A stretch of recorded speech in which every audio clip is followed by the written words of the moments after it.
أشد منكم قوة وأكثر أموالا وأولادا فاستمتعوا بخلاقهم فاستمتعتم بخلاقكم كما استمتع الذين من قبلكم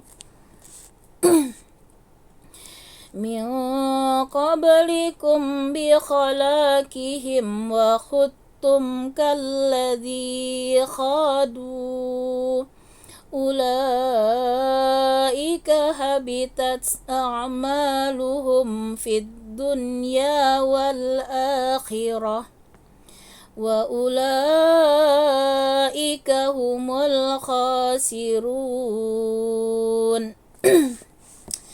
Nah, jadi ayat 69 ini terkait ya sifat-sifat orang munafik ya.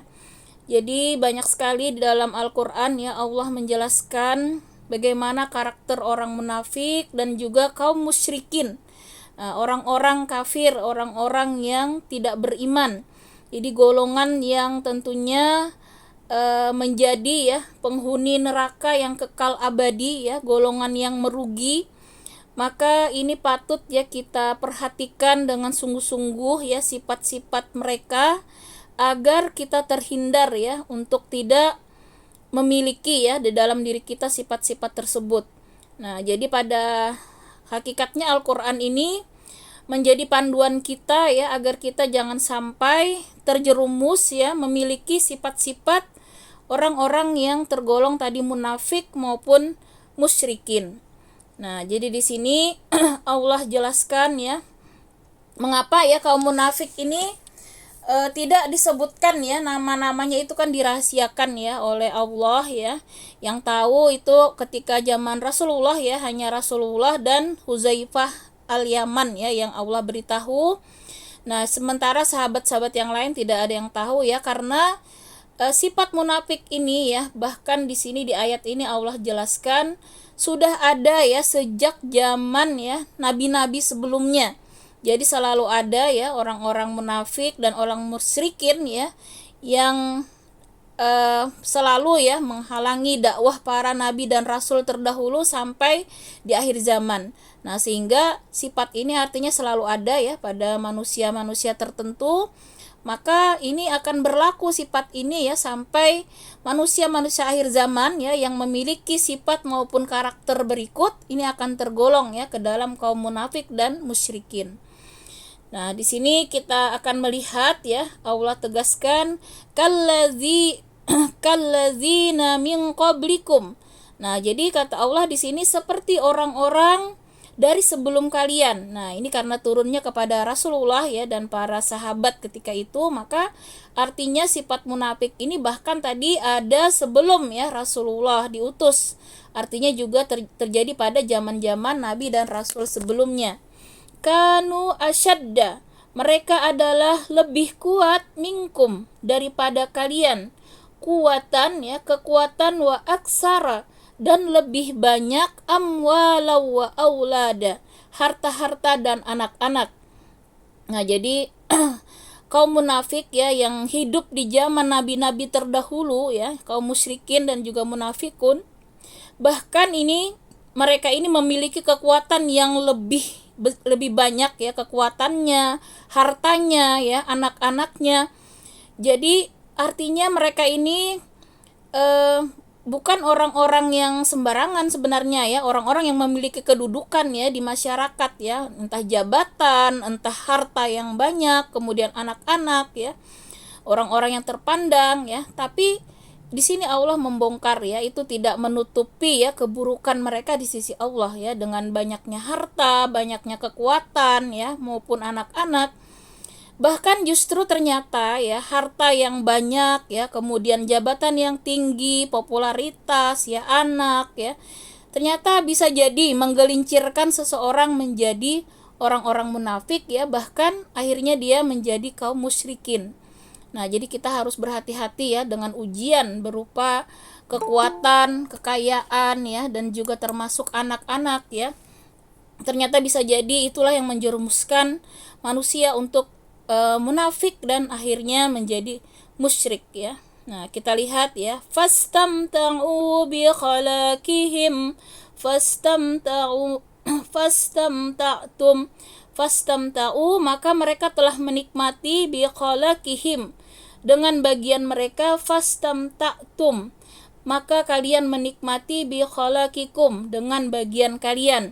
Nah, jadi artinya ya sama ya, kehidupan mereka juga dulu menikmati ya harta tadi ya, kemudian kekuatan, kedudukan, jabatan ya. Jadi sama ya pada manusia-manusia sampai akhir zaman ya, yang telah dilebihkan harta, kedudukan, kekuatan ya, anak-anak yang banyak, ternyata bisa jadi itu menggelincirkan ya kepada kemunafikan. Nah, disebabkan oleh apa ya? Ya, jadi ketika seseorang merasa cukup ya dengan harta yang berlimpah ya, kemudian jabatan, kekuasaan ya, anak-anak yang banyak, ternyata dia menyebabkan ya harta-hartanya itu menjauhkan dari Allah. Nah, jadi dia dengan harta itu tujuannya hanya hidup bermewah-mewah ya, berbangga-bangga, kemudian hanya untuk melampiaskan nafsu.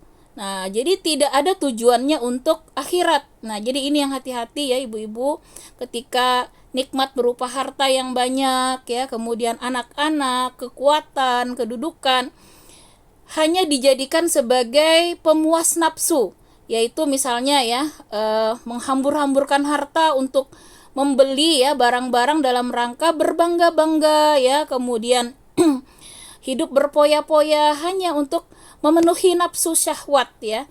Nah, bukan tujuan untuk beribadah. Inilah yang menyebabkan seseorang itu akan nantinya terjerumus ya kepada kemunafikan dan bahkan kemusyrikan. Nah, jadi hati-hati sekali ya dengan nikmat berupa kesenangan ya, harta. Banyak ternyata yang melalaikan ya, sehingga orang dengan harta ini kadang merasa tidak perlu lagi ya dengan, bahkan dia tidak merasa tidak perlu dengan Allah ya, tidak perlu dengan ya kajian-kajian seperti ini. Mereka mana mau ya untuk meluangkan waktu belajar agama ya, dia merasa tidak perlu lagi ya, sudah merasa tercukupi semua kehidupannya dan dia merasa hidupnya sudah sempurna, tidak ada yang dia cari ya, dia merasa tidak perlu lagi. Nah, ini yang membahayakan ya, lupa ya kewajiban kita itu bukan hanya sekedar ya yang kita lihat di sholat, puasa ya, zakat, tapi ada kewajiban lain diantaranya yaitu talabul ilmi ya, menuntut ilmu. Nah, karena ilmu inilah yang menjadi pedoman kita ya, agar kita senantiasa istiqomah lurus di jalan Allah, kemudian kita juga bisa membedakan ya mana halal mana haram ya, kemudian menjadi penunjuk ya jalan kita supaya kita senantiasa mengikuti aturan Allah. Nah, disinilah kita melihat ya yang menyebabkan tadi seseorang bisa terjerumus kemunafikan ya. Di antaranya tadi harta yang tidak digunakan dalam rangka beribadah ya. Nah, kemudian jadi dia tujuannya tadi hanya untuk menikmati, bersenang-senang, berfoya-foya dalam rangka menuruti hawa nafsunya. Nah, maka dia akan seperti orang yang tenggelam ya dalam kehidupan duniawi ya, sebagaimana orang-orang sebelum kita terdahulu itu juga sudah ada ya, Allah jelaskan. Nanti kita lihat ya, ada kaum Samud ya, kaum Ad ya, kaumnya Nabi Nuh, kaumnya Nabi Soleh ya. Nah, itu sudah Allah jelaskan ya di Al-Qur'an ya, bagaimana akhir kehidupan dari orang-orang yang tergolong ini munafikun maupun musyrikun ya, akhir yang sangat dihinakan oleh Allah ya, bahkan di dunia saja sudah Allah berikan azab ya, apalagi nanti di yaumil akhir ya, tentu azabnya akan lebih berat lagi. Nah, kemudian Allah jelaskan ulaika habitat, mereka itu kata Allah sia-sia a'maluhum, amal-amal mereka fit dunya ya, di dunia, wal akhirat, dan juga di akhirat. Ulaika, dan mereka itu humul khasirun, adalah orang-orang yang merugi. Nah, jadi orang-orang munafik ini ya, mereka beramal ya, beramal tetapi niatnya ya kita tahu dia untuk dipuji ya, atau misalnya ada kepentingan-kepentingan duniawi yang dia tuju. Nah, misalnya menyumbang ya, tapi tujuannya misalnya supaya dipilih ya sebagai caleg misalnya. Nah, itu kan sudah bukan karena Allah. Maka di sini Allah tegaskan amal mereka itu sia-sia. Ya, di dunia sia-sia, apalagi di akhirat ya Allah tidak akan memberikan balasan ya. Jadi mereka beramal ada tujuan duniawi, bukan dalam rangka meraih ridha Allah. Nah, jadi sangat rugi kata Allah ya orang-orang munafik ini yang Allah tekankan ya, ketika dia beramal ibadah itu bukan dalam rangka meraih ridha Allah ya, tetapi ada kepentingan-kepentingan duniawi yang dia tuju. Nah, maka betapa sia-sia dan betapa rugi ya kalau kita lihat ya, money politik itu sampai kadang orang mengeluarkan miliaran ya, sampai habis ya ngutang sana sini demi mendapatkan jabatan ya. Nah, inilah karakter orang munafik ya yang harus kita jangan sampai ya kita istilahnya ya memilih orang-orang yang seperti ini menjadi pemimpin ya. Jadi kalau dia memimpin itu dengan cara ya money politik ataupun tadi ya memberikan sesuatu demi tujuan ya dia terpilih ya, maka inilah karakter orang munafik ya. Ketika kita memilih mereka ya sama saja kita menjerumuskan ya nilai kita di sisi Allah ya, bahwa kita berpihak kepada orang-orang yang salah ya. Nah, karena itu ini menjadi panduan bagi kita khususnya ya untuk berhati-hati dalam melakukan amal ibadah ya. Yang pertama kita harus murni tauhid ya, ikhlas ya kepada Allah niat kita. Jangan pernah ada niatan lain ya dalam melakukan amal ibadah sekecil apapun, harus kita luruskan niat hanya dalam rangka meraih ridha Allah. Nah, jadi ini ciri pertama ya, harta-harta yang dimiliki tidak digunakan di jalan Allah ya, tetapi harta tadi digunakan dalam rangka berfoya-foya, berpamer ya, kemudian berbangga-bangga ya dengan hartanya ya. Beli tas branded, diupload misalnya dalam rangka ingin dipuji ya. Kemudian rumah-rumah mewah gitu ya diupload dalam rangka ingin dipuji ya. Nauzubillah ya, summa nauzubillah. Jadi mereka itu mencari harta siang malam ibaratnya ya, menumpuk harta, tapi kembali sama sekali tidak berguna tadi kata Allah ya, baik kehidupan di dunia maupun di akhirat. Karena harta itu hanya tujuan kesenangan ya, menuruti hawa nafsu. Nah, biar dia dikatakan sukses ya dunia ya, dianggap kaya, dianggap hebat ya. Nah, itulah ciri-ciri munafik ya. Jadi hati-hati sekali ya ketika ada sifat-sifat ini di dalam diri kita, maka kita harus segera bertobat ya. Jangan sampai tersisa ya perasaan-perasaan tadi ya, tujuan-tujuan memiliki harta dalam rangka berbangga, dipuji dan seterusnya. Kemudian kita lihat lagi ya karakter yang selanjutnya ya. Jadi di sini Allah akan menegaskan contoh-contoh ya kaum munafikun dan musyrikun ya pada zaman sebelum ya Rasulullah. Alam ya'tihim. Nah, apakah tidak datang kepada mereka naba'ul ladzina, kabar ya orang-orang yang min qablihim, dari sebelum mereka, yaitu di sini kaum Nuh ya, kaum Nuh. Nah, itu sudah menjadi contoh ya, artinya Allah sudah memberikan pelajaran ya kepada kita bagaimana akhir dari kaum Nabi Nuh ya, yang sudah Allah datangkan ya Rasul yaitu Nabi Nuh ya, memberikan petunjuk, namun mereka tidak mau menerima ya dakwah Nabi Nuh ya, bahkan menentang, menolak ya, bahkan mereka segala cara ya untuk membinasakan Nabi Nuh ya. Nah, maka inilah Allah tegaskan ya kaum Nabi Nuh, kemudian kaum Ad ya, wa Adi wa Samud, dan kaum Samud kata Allah, kemudian wa qaumi Ibrahim, dan juga kaumnya Nabi Ibrahim, wa ashabi Madyan, dan juga para penduduk Madyan ya, wal mutafikat, dan penduduk negeri-negeri yang telah musnah. Nah, jadi sudah Allah berikan contoh nyata ya akhir kehidupan ya dari orang-orang munafik maupun musyrikun ya, ketika mereka menentang tadi ya dakwah para rasul ya, tidak mau ya menerima kebenaran Islam, bahkan mereka memusuhi ya, maka yang terjadi ya Allah akan mengazab ya kaum tersebut. Nah, kita ingat bagaimana kaum Nabi Nuh itu ya ditenggelamkan dalam banjir yang sangat besar ya. Kaum Ad, kaum Samud itu kan ada yang mendapatkan azab berupa suara yang sangat memekakkan telinga sehingga mereka meninggal ya seketika.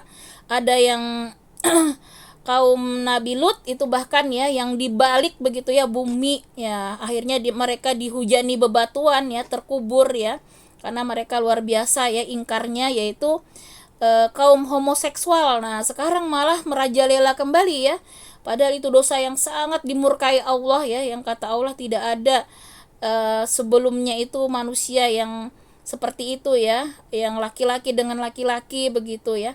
Nah, sekarang lebih parah ya, kita lihat ya fenomena ini semua ada saat ini ya. Nah, kemudian kaum Nabi Ibrahim juga sama ya. Bahkan seluruh kota ya ketika itu mereka mengumpulkan kayu bakar ya untuk membakar Nabi Ibrahim. Nah, kita bayangkan kalau seluruh kota mengumpulkan kayu bakar ya, sebesar apa ya. Apinya itu luar biasa sangat besar ya. Nabi Ibrahim kemudian dilempar ya seperti ketapel besar begitu ya, dilempar ke dalam api. Itu luar biasa ya. Sikap mereka terhadap Rasul Allah ya, luar biasa jahatnya ya, bagaimana mereka memperlakukan ya seorang utusan Allah ya dengan membakar Nabi Ibrahim. Namun yang terjadi justru Allah selamatkan ya. Jadi ketika Nabi Ibrahim dilempar begitu seperti ketapel gitu ya, malaikat yang menyambut ya, namun Nabi Ibrahim justru ya dingin ya di dalam api yang sangat besar itu. Allah perintahkan apinya untuk menjadi dingin ya. Nah, begitu juga penduduk Madian ini ya, penduduknya Nabi Soleh ya, yang juga mengingkari ya kenabian ya Nabi Soleh. Maka yang terjadi Allah musnahkan tadi ya mereka di dunia ya, Allah tunjukkan ya akhir mereka mendapat azab yang sangat pedih ya, dan bahkan ini akan berlanjut nantinya di yaumil akhir. Nah, kalau sekarang ya umat Nabi Muhammad ya, banyak kita lihat ya yang belum mendapat azab. Jangan kita kira Allah tidak membalas ya, justru ketika di dunia ini mereka ditangguhkan ya azabnya. Nah, kita lihat sekarang fenomena ya di YouTube itu, saya lihat banyak ya orang-orang yang aneh-aneh ya sekarang, yang menghina Allah, menghina Rasulullah ya, bahkan menantang Allah, menantang Rasul. Itu kembali ya kita lihat manusia-manusia lagi ya, seperti zaman Fir'aun muncul lagi ya, seperti Raja Namrud. Mereka bahkan menantang minta diazab ya, saking beraninya ya. Nah, tapi ketika kita lihat mereka saat ini kok baik-baik saja, mereka kan mengatakan, oh saya baik-baik saja, tidak terjadi macam-macam.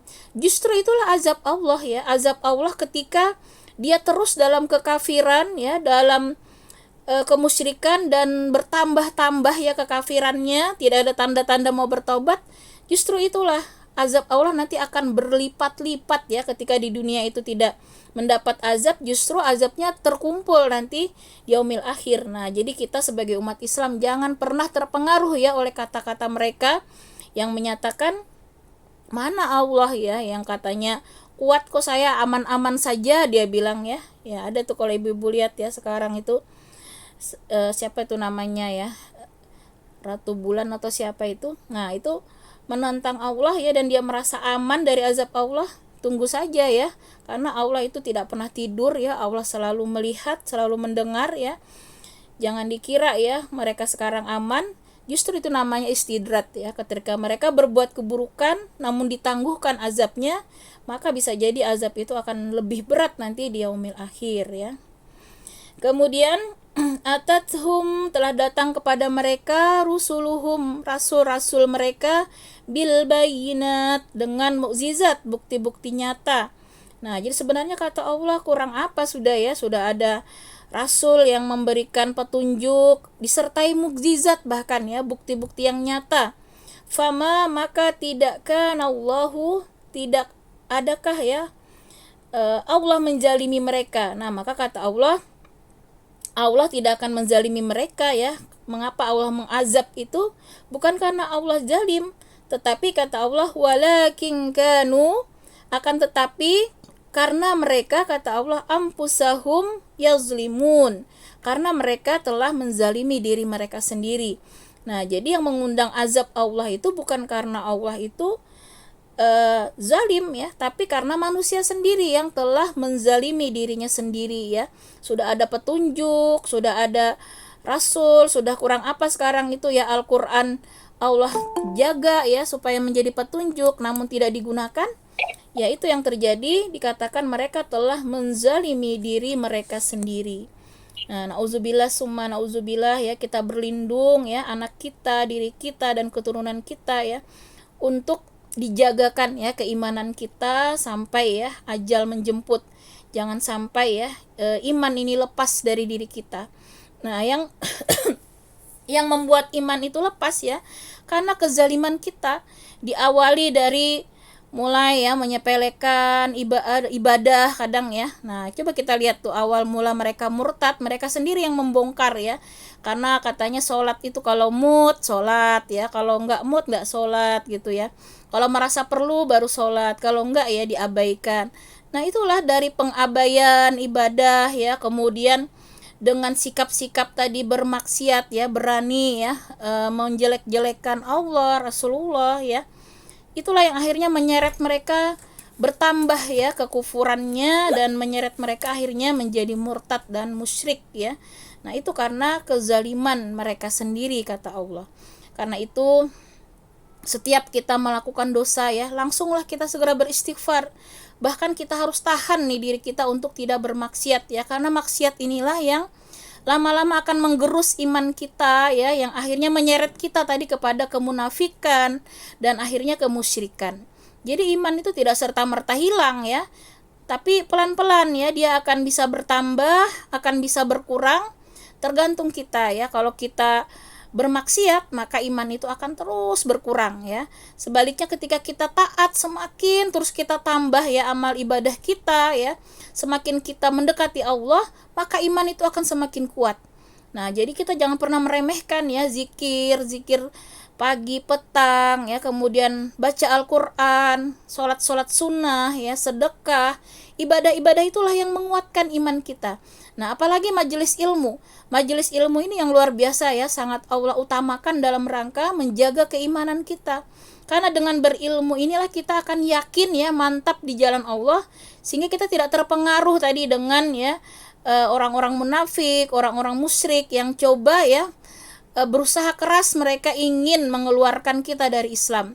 Nah, jadi tujuan mereka itu tidak akan berhenti sampai umat Islam itu sedikit demi sedikit mengikuti mereka dan akhirnya berpindah ya menjadi musyrik. Nah, itulah tujuan orang-orang kafir, itu sudah Allah bongkar ya. Mereka tidak akan sudi ya melihat umat Islam itu sampai umat Islam itu keluar dari Islam. Nah, ketika umat Islam itu sudah mulai mengikuti tren ya, tren gaya hidup mereka ya, kemudian budaya mereka. Nah, itu sudah senang mereka tuh ya.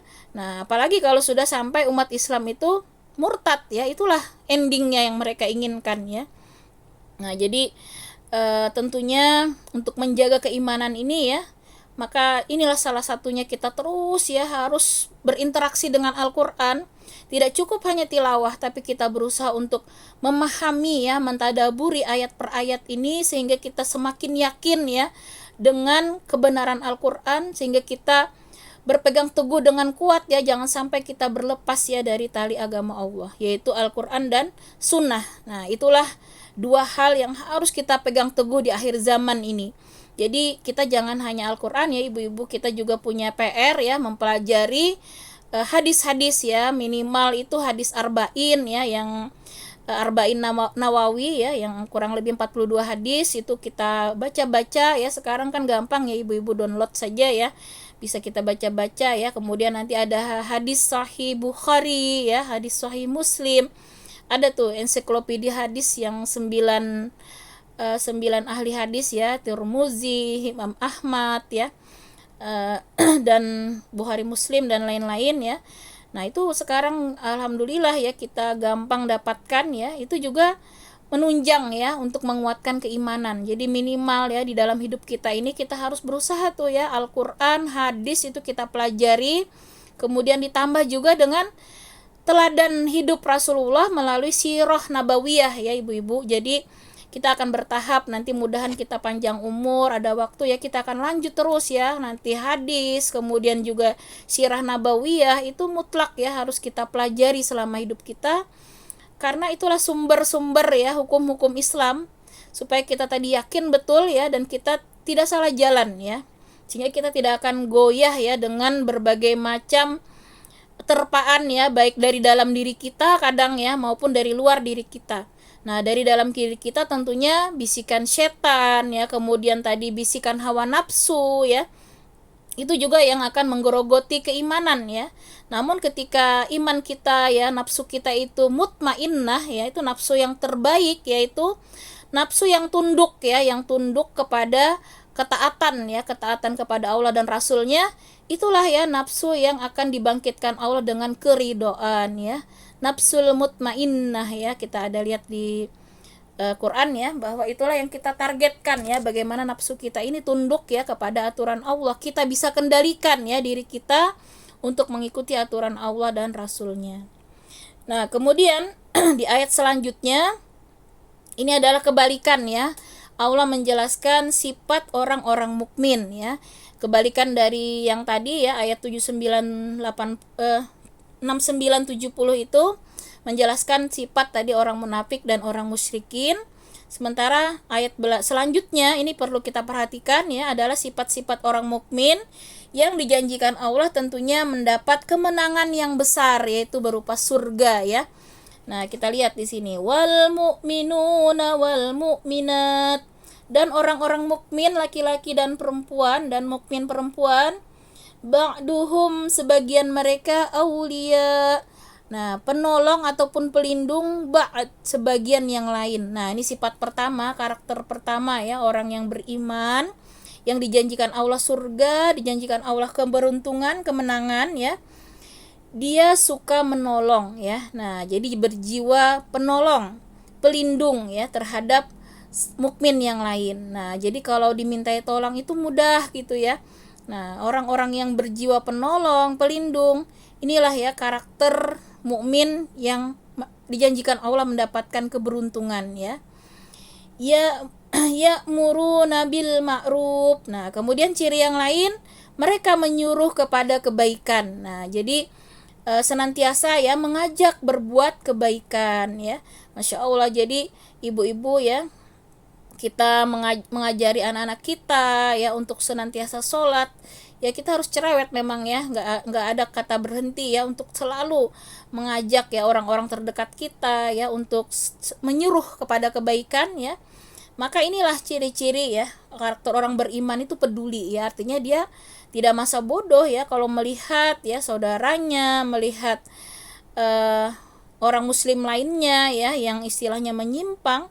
Nah, maka yang selanjutnya dia akan berusaha mencegah ya, wa yanhauna 'anil munkar ya, dan mereka mencegah dari kemungkaran. Jadi tidak bisa diam diri ya melihat kemungkaran itu, karena orang muslim itu tidak seperti ini ya Bu ya, tidak akan berguna ya keimanan kita kalau kita cuman soleh sendiri. Nah, ibaratnya nih kita nih minum misalnya ya, minum 1 gelas teh gitu Bu ya, kemudian kita kasih gula gitu, tapi gula itu tidak kita aduk ya, tidak akan manis gitu ya. Jadi seperti itu juga iman itu tidak akan berbuah manis ya ketika hanya untuk diri kita sendiri. Nah, maka Allah perintahkan orang beriman itu harus bergerak ya, bergerak mensolehkan diri dan juga lingkungannya. Jadi dia tidak soleh sendiri ya, dia harus beramar ma'ruf tadi ya, harus mengajak orang lain juga untuk melakukan kebaikan, dan juga dia harus berusaha mencegah kemungkaran. Nah, jadi ibarat gula tadi harus diaduk gitu supaya manis ya. Jadi kita harus bergerak. Jadi muslim itu tidak bisa diam-diam saja, sudah yang penting aku udah sholat, sudah tahajud misalnya, udah baik gitu, gak peduli kiri kanan mau seperti apa, tetangga mau bagaimana gitu ya, gak mau ikutan ngaji gitu, gak mau mendukung ya upaya-upaya seperti ini, maka ini tidak akan termasuk ya orang yang Allah ridhoi. Jadi hati-hati ya kalau kita hanya Islam untuk diri kita sendiri, karena ternyata Allah perintahkan ya sebagai umat Islam itu kita harus menjadi rahmat ya bagi seluruh alam. Artinya kita harus menyebarkan kebaikan ini. Jadi kita tidak masuk surga sendiri ya, kita harus mengajak sebanyak-banyaknya. Karena itulah kebanggaan Rasulullah ya, kebahagiaan Rasulullah ketika umat Rasulullah ini semuanya bisa masuk surga. Nah, apalagi kalau bisa melalui kita ya dengan memberikan hidayah, bahkan kita akan mendapat, kata Allah itu ibaratnya mendapat unta merah ya, di dalam hadis itu saking besarnya ya pahala mengajak orang berbuat baik ya. Misalnya nih kita ajaklah ya yang belum ngaji ikut ngaji gitu ya, kemudian kita ajaklah misalnya bersedekah ya, kita share misalnya untuk membantu Palestina, orang kemudian tergerak untuk bersedekah, itu kita akan mendapatkan bagian yang sama ya pahalanya. Jadi nggak usah nggak bisa kita hanya sudah pokoknya saya sudah nyumbang gitu, tapi kita tidak peduli, tidak mengajak orang lain, maka tidak seperti itu ternyata ya. Allah inginkan muslim itu senantiasa bergerak ya, mensolehkan diri dan juga lingkungannya, yaitu tadi dengan bil ma'rufi ya. Ya'muruna bil ma'ruf wa yanhauna 'anil munkar. Jadi mereka senantiasa menyuruh kepada kebaikan dan mencegah pada kemungkaran. Nah, jadi sekarang jihad kita ya, Masya Allah ya, bisa kita melalui medsos ya, ibu-ibu yang rajin share ya info-info, misalnya ya artikel pengajian, video-video yang bagus ya, yang meningkatkan keimanan, itu menjadi amal soleh. Jangan kita kira ya, Masya Allah sekarang ternyata dengan jihad ya, jihad melalui medsos itu berpengaruh ya. Sekarang kita lihat bagaimana tentara Israel itu sampai mengaku kalah ya, mereka dalam perang di medsos ya, Israel IDF itu mengaku kalah ya dengan serbuan netizen Indonesia ya, luar biasa.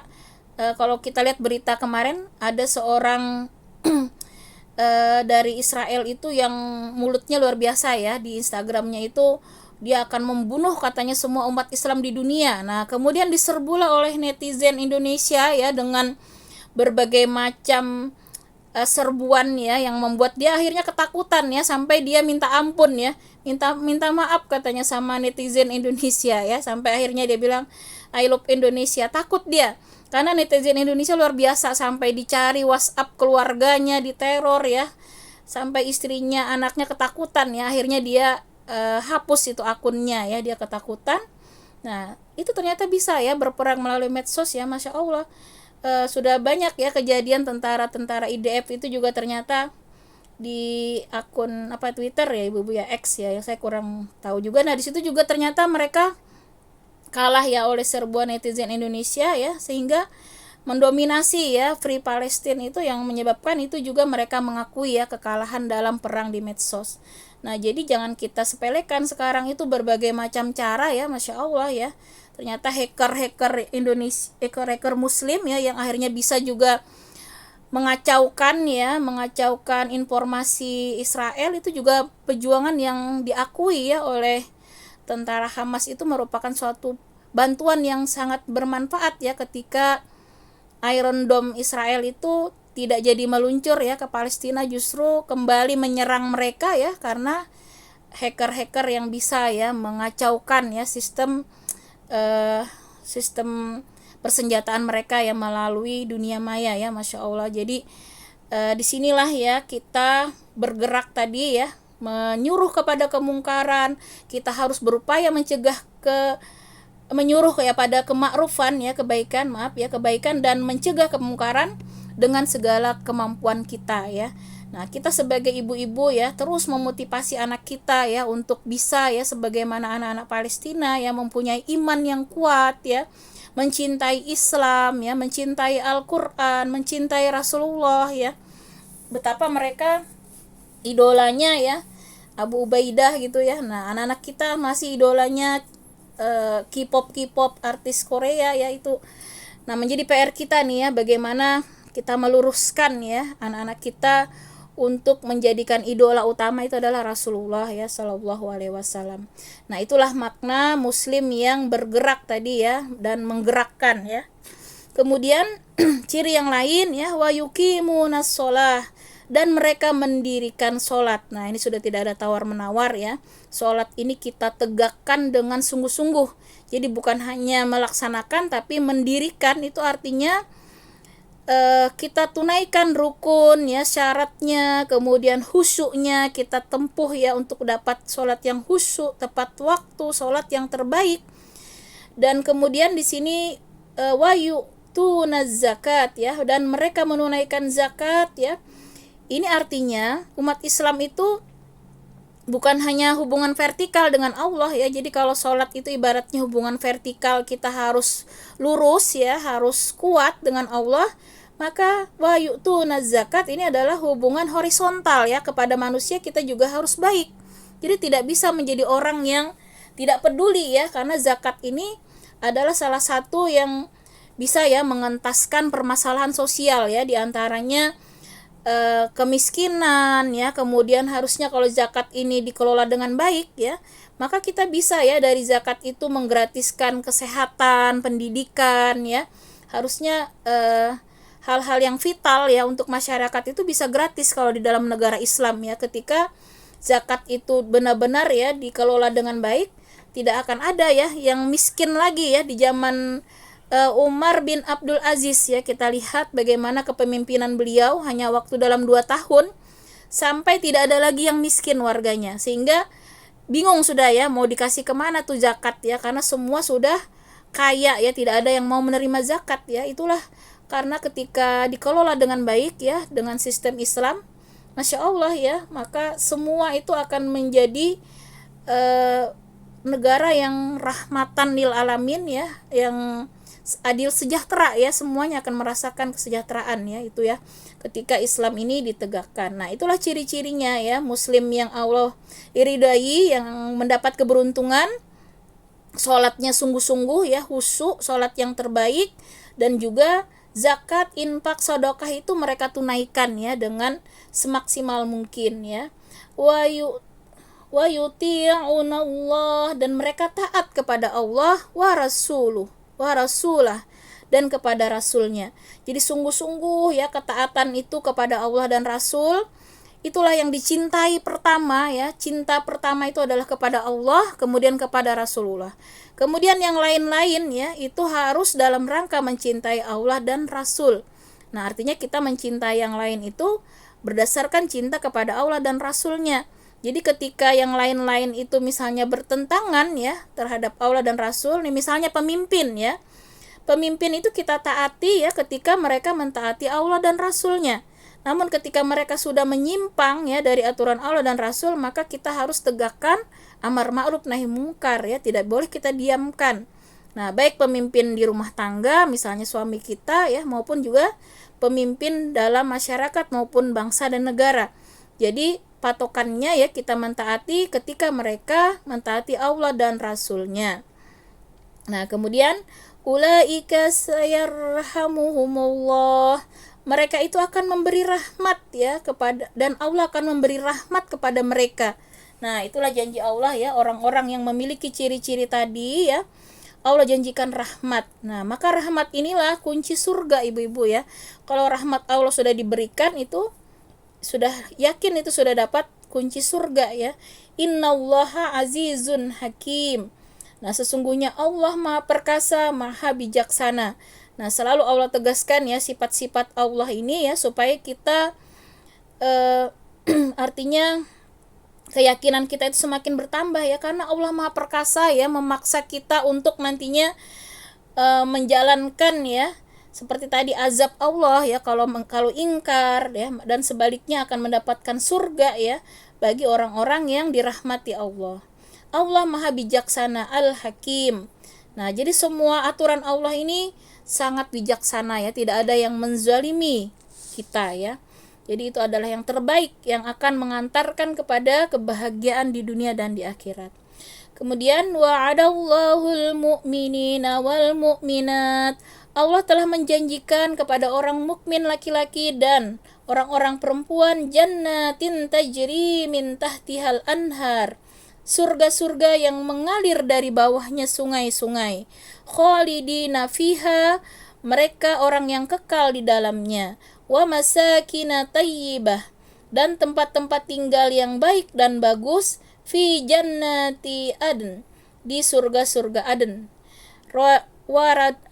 waridwanun. Nah, ini surga Aden, Bu ya. Jadi kalau surga Aden ini yang kedua ya, Bu ya. Kalau yang pertama itu yang paling tinggi surga Firdaus yang kita pernah bahas ya, Bu ya, di surat Al-Mu'minun. Dan ini surga Aden ya. Surga Aden ini tingkatan yang kedua ya, dari tingkatan surga ya. Jadi di bawahnya surga Firdaus. Waridwanum minallah, dan keridaan Allah akbar, lebih besar. Zalika huwal fawzul azim. Nah, jadi sebenarnya kenikmatan surga itu tidak ada apa-apanya dibandingkan keridaan Allah. Nah, jadi kalau sudah mendapatkan surga itu nggak ada apa-apanya ternyata dibanding ridha Allah, Bu. Jadi ridha Allah nanti itu bahkan dapat memandang wajah Allah, itu adalah puncak kebahagiaan ya. Nah, kita tahu Allah Maha Indah, Maha Rahman, Maha Rahim, maka nikmatnya ya memandang wajah Allah itu melebihi ya nikmatnya surga-surga tadi. Dan itulah kata Allah tadi adalah karunia yang sangat besar, yaitu keridaan Allah. Nah, karena itu maka terpenting ya dalam hidup kita, harus kita selalu fokus dalam berbuat, berkata, bertindak, harus kita niatkan dalam rangka meraih ridha Allah. Maka itulah tadi kemenangan dan keuntungan yang besar. Huwal fawzul azim, kata Allah. Demikian itu adalah keuntungan, adalah kemenangan yang besar. Demikian ibu-ibu tadabbur kita pada hari ini. Semoga Allah menguatkan ya iman kita, sehingga kita dikaruniakan Allah istiqomah ya sampai akhir hayat kita, sehingga kita semua mudah-mudahan tergolong tadi yang menjadi hamba-hamba Allah yang mendapatkan rahmat, mendapatkan maghfirah dan ridha Allah Subhanahu wa taala, serta semoga kita dihimpunkan oleh Allah di surganya. Amin ya rabbal alamin. Amin ya rabbal alamin. Kurang lebihnya mohon maaf, segala salah hilap saya memohon ampun kepada Allah dan meminta maaf kepada ibu-ibu semua. Semoga ini menjadi salah satu wasilah ya jalan kita untuk menjadi penghuni-penghuni surganya Allah kelak ya. Amin ya rabbal alamin. Demikian ibu-ibu, marilah kita sama-sama akhiri dengan membaca istighfar 3 kali, doa kafaratul majlis dan hamdalah. Astaghfirullahalazim, astaghfirullahalazim, astaghfirullahalazim. Subhanakallahumma wa bihamdika asyhadu an la ilaha illa anta astaghfiruka wa atubu ilaik. Walhamdulillahirabbil alamin. Jazakumullah khairan katsira ibu-ibu semua. Mohon maaf lahir batin. Barakallahu fiik. Maaf lahir batin juga. Sama-sama. Sehat selalu.